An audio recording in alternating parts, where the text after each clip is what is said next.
Hai Twips, selamat datang di channel Movie Strike. Apa kabar? Semoga dalam keadaan sehat dan baik-baik aja ya.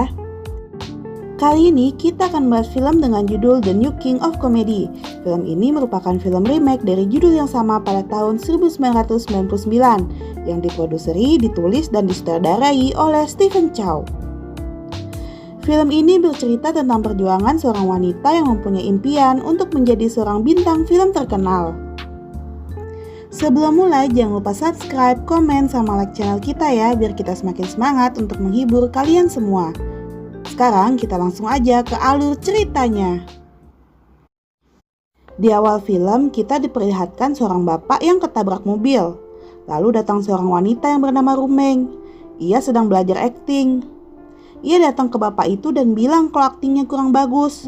Pas nyontohin, si bapak malah pingsan. Dan ambulans datang bawa bapak itu ke rumah sakit. Ya ampun Neng, itu bukan akting, tapi ketabrak beneran. Terus dia dapat peran gitu jadi figuran korban kecelakaan. Dimarahin karena katanya kurang menjiwai. Dia jelasin kalau kesakitan tuh gak harus meraung-raung. Dan nyontohin nginjek kaki bapak yang ada di situ. Ternyata dia adalah sutradara dan otomatis langsung ngusir Rumeng. Terus ada pencari talent datang. Dia menawarkan peran mayat sama orang-orang di sana. Tapi karena bayarannya kecil, nggak ada yang mau selain Rumeng. Di mobil menuju lokasi syuting, dia makan. Karena jalannya bergelombang, makanannya berantakan kemana-mana. Dia malah dengerin musik klasik dan menikmatinya. Aneh bener nih cewek. Malamnya dia pulang dengan full riasan mayat. Padahal hari itu adalah hari ulang tahun ayahnya. Ayahnya tuh kesel karena selama 10 tahun Rumeng tuh gak sukses-sukses. Ia berharap anaknya jadi pengacara aja, bukan jadi pemain figuran. Ayahnya yang emosi malah mau direkam sama dia. Murka, akhirnya Rumeng diusir pergi sama ayahnya. Esoknya Rumeng pergi ke lokasi syuting. Para figuran berkumpul dan menunggu peran yang cocok buat mereka. Satu-satu ditanyain dan akhirnya tiba giliran Rumeng. Dia disuruh akting terkena pukulan tapak es. Bukannya kesakitan, dia malah kayak orang meriang. Tentu aja langsung ditolak. Ayah dan ibu Rumeng yang khawatir datang ke lokasi syuting. Mereka lalu ngeliat kalau Rumeng nih abis dimarahin abis-abisan. Gak terima anaknya digituin, bapaknya nyusul orang itu dan gantian marahin balik terus pergi. Selesai syuting, Rumeng lagi baca buku King of Comedy dan disamperin sama teman figurannya. Mereka lalu melatih akting bersama. Pas banget pacarnya datang dan Rumeng langsung pamit pergi. Setelah diusir, Rumeng tinggal bersama temannya yang cantik bernama Xiaomi. Kayak merek smartphone aja ya. Rumeng dan pacarnya bernama Charlie sedang menabung bersama untuk biaya pernikahan mereka. Kemudian Charlie ini punya obsesi pengen jadi kayak Bill Gates. Ia juga menyemangati Rumeng agar tidak menyerah dan bisa jadi artis nomor 1 suatu hari nanti. Akhirnya Rumeng memantapkan hati untuk melakukan suntik filler biar mukanya agak-agak kebulian gitu karena dia mau casting peran Putri Salju. Xiaomi yang kerja di salon lalu nunjukin dia suatu tempat.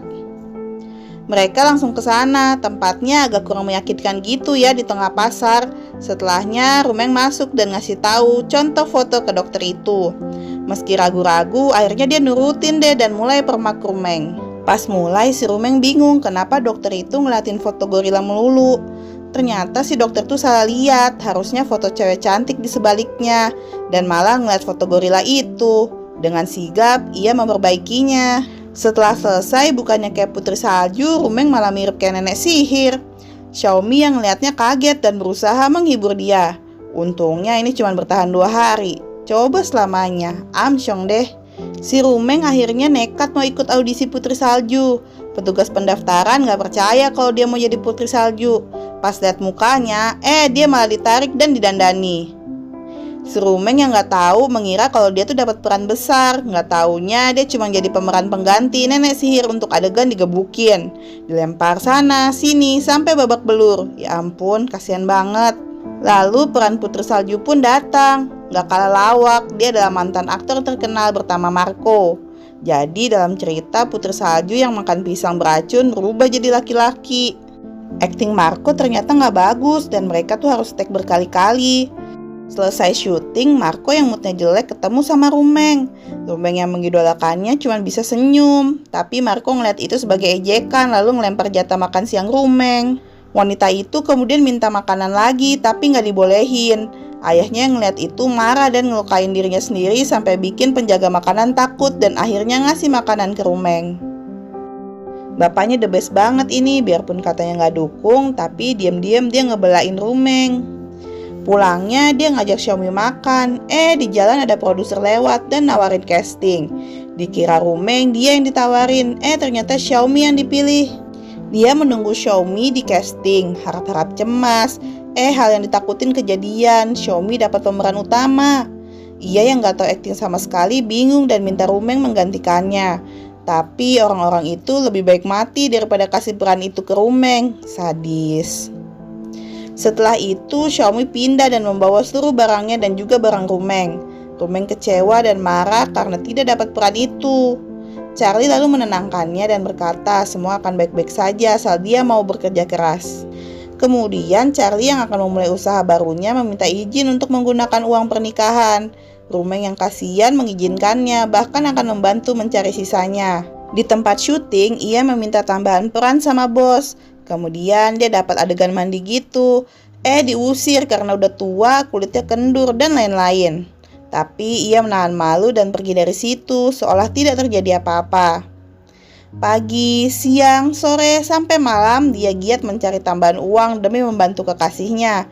Dari mencari tambahan menjadi figuran, kurir pengantar makanan, bahkan kuli bangunan.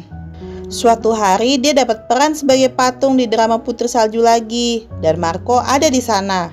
Saat syuting, Marco yang berperan jadi Cinderella lagi-lagi aktingnya jelek. Dia disuruh akting ngebunuh, malah kayak orang nahan buan air. Udah gitu lupa mulu lagi sama dialognya. Marco yang kesel karena disalahin mulu akhirnya ngelampiasin ke Rumeng dan dia babak belur. Pulang dari lokasi syuting, teman figurannya nanya keadaannya. Rumeng yang butuh uang, tertekan, serta kecapean akhirnya malah marah-marah sama temannya. Sadar, dia minta maaf dan langsung pergi. Rumeng dapat panggilan dari sutradara. Ternyata sang sutradara tuh udah kesel banget karena Marco gak bener-bener aktingnya. Akhirnya dia ngerencanain sesuatu. Saat Marco istirahat, seorang staf memberitahu kalau Rumeng mati bunuh diri. Mengetahuinya, Marco ketakutan. Kemudian ia melihat Rumeng dan lari ketakutan sampai pipis di celana. Semua orang tiba-tiba tepuk tangan dan bilang kalau ekspresi Marco tuh bagus banget.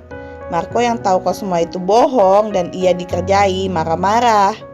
Sang sutradara yang selama ini sabar akhirnya meledak dan ngusir Marco. Ia minta maaf bahkan sampai mau bagi 2 honornya tapi tetap gak digubris. Keesokan harinya, teman figurannya datang menemui Rumeng dan mau pamitan. Ternyata dia anak orang kaya dan mau minjemin uang ke Rumeng, tapi ditolak karena katanya uangnya udah kekumpul. Rumeng meneruskan kerjaannya sebagai kurir. Terus dia ngantar makanan ke tempat Xiaomi reading naskah. Di sana dia memperkenalkan diri sebagai aktor dan minta peran sama sutradara itu. Orang itu menjawab iya-iya doang, tapi kayak cuma numpang lewat gitu. Rumeng nganggapnya serius. Ia mulai bolak-balik ganggu sang sutradara. Sampai akhirnya dia marah dan bilang kalau Rumeng itu gak punya kesempatan untuk tenar sampai selamanya. Rumeng pun menyangkalnya. Gak pengen temannya dipermalukan lebih lagi, Xiaomi akhirnya menariknya keluar dan memberi pengertian sama dia. Xiaomi bilang kalau itu tuh udah nasib. Percuma dia berusaha keras kalau nasibnya emang cuma jadi aktor figuran. Kenyataan itu menampar Rumeng. Ia lalu pergi dengan sedih. Ternyata di luar ia bertemu dengan pacarnya Charlie. Tapi ia sedang menggandeng wanita lain. Dengan pikiran positifnya atau rada-rada begonya, dia nyamperin pacarnya. Ternyata sama ini pacarnya hanya membutuhkan uangnya saja. Dan sebagai imbalan dia terus mendukung apapun yang dilakukan Rumeng. Dan ada buat dia. Jadi sistemnya kayak pacar sewaan gitu deh. Patah hati lagi deh si Rumeng. Udah gitu masih sempat-sempatnya dia ngasih uang yang dikumpulin selama ini buat pacarnya. Dan nganggap itu sebagai biaya pacarannya selama ini. Melas amat hidupmu mbak. Pada hari yang hujan itu akhirnya dia jadi menyerah sama mimpinya untuk menjadi aktor terkenal. Di sisi lain, Marco mulai meniti karir lagi sebagai figuran. Dia jadi terkenal dan viral gara-gara video pipis di celana, dan akhirnya kembali menjadi tenar dan sukses. Dia yang gak lupa balas budi pergi mencari Rumeng buat ngabarin kalau dia masuk list casting film Stephen Chow yang baru. Namun Rumeng yang kini sudah menjadi pelayan restoran dan punya toko online menolaknya. Mendengarnya, Marco sedih dan mencoba membujuknya untuk pergi. Namun Rumeng merasa sudah cukup 10 tahun ia habiskan untuk ditolak dan jadi bahan tertawaan banyak orang. Sebelum pergi, Marco bilang bahwa Rumeng lah yang ngajarin dia untuk gak nyerah dan akhirnya bisa sukses lagi seperti sekarang. Setelah dipikir-pikir, akhirnya Rumeng memutuskan untuk ikut casting sekali lagi. Orang tuanya mendukung penuh dan langsung memesankan tiket pesawat dan memberikan uang saku. Sesampainya di sana, ia mulai mengikuti seleksi satu persatu. Di sana terlihat banyak talent yang berbakat. Lalu sampai di seleksi terakhir, ia ingin menampilkan peran penipu yang diambilnya dari kejadian terakhir dia ketemu sama pacarnya.